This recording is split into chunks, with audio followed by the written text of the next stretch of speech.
We know, as I have been speaking about the last few months here, that we have a boy crisis. There are some people who are writing about it out there. This guy here is named Warren Farrell. Him and John Gray wrote this book. It's called The Boy Crisis. They have looked at it. They have looked at it all sides, and we definitely have a crisis of lack of motivation. We definitely have a crisis among our young men who are struggling in their grades. We definitely have ADHD going on heavier than it's ever. We definitely have addictions. We have addiction also to video games. Young men have a purpose void in their life. We've got to do something about this. We can complain all the time that men are bad or men are mean or men are the ones who's shooting everything, but we have to embrace this. We have to do something. The United Nations finds that boys have fallen behind girls in every one of the 70 developed nations. They're falling behind academically, they're falling behind socially, they're falling behind vocationally. We have got to do something to stop this. So why is it that this is going on among the 70 developed nations mainly? It's because one of the major factors is there is a higher divorce rate among these developing nations. And when there's a higher divorce rate, there is no father in the home often. So these boys are growing up not having a father in their life, not having a father who is there reminding them that they're a man and they love them and they have to stand up as a man and be a man. Another statistic here is that it says here boys are 1/3 more likely to be graded higher on a reading test when the teacher does not know that the person who took the test was a boy. There's even bias among our teachers. I'm a professor of teachers, okay? We know that young men do better if they have male teachers. Now that's not always possible. I mean, they leave a dad-deprived home and sometimes they come into a school system which is mostly females. Females are wonderful. They have nurtured our souls. I'm just saying a man needs a man in his life. A young boy needs a man in his life to remind him who he is, to remind him of his identity, to remind him that he's not strange, remind him that he's not some sort of toxic sort of problem out here. But who's doing these school shootings?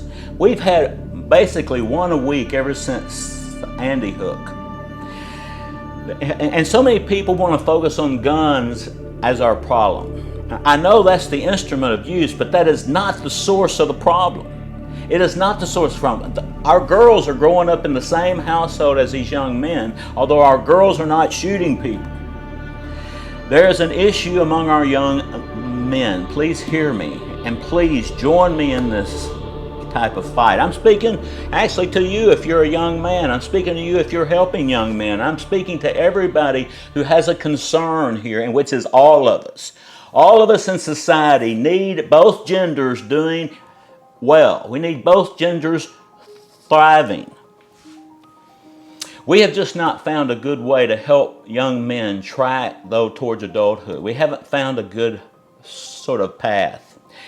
Anthony Ems, his final statement on Facebook before he went and shot, "I wish I had a father." If you look at the suicide rate among girls and young men, before the age of 9, it's basically even. Between the ages of 10 and 14, there is 2 times more likely young men to take their own life. Between the ages of 15 and 19, there's 3 times more likely young men to take their own life. Between the age of 20 and 24, there's 4 times more likelihood that young men are going to take their own life. And we know these school shootings are really a suicide attempt. They're just going to inflict as much pain and be famous or something like that. But I'm saying we've got to put some effort in. I mean, even if it's to have some all-boys schools, we know that helps young men. I mean, they can't actually chase as many girls, but we can do some things. What's the biggest hole that these young men have in their heart? The same hole that you and I have had. That we need to know that we're loved unconditionally. We need to know that there's somebody cares about us, somebody values us, and there is. Jesus has said, he heard from his own Father, "This is my Son, who I am well pleased." We know that God loves us, and we want to help each person understand that they can really depend on the love of Christ. They can really depend on the love of God. But it's going to take people taking the gospel into people's lives. You need to go and look at the Bible. It's a love letter. I mean, if you've never read the Bible, just start in the book of Romans or start in the book of John and just find out what it says there, how it talks about what helps you do better, how God has loved you, and the thing that you need, this kind of unconditional love. Jesus, he said this in John 15:9. He said, "As the Father has loved me, I have loved you. Remain in my love. As the Father has loved me, I have loved you." He experienced the Father's love and the Father, his pride over his Son. He feels that same way about you. He dances over you. He wants you to come to know him as the loving Father, even though if you may have had a bad father in your life. But just know that this boy crisis has got to be, something has got to be done about it.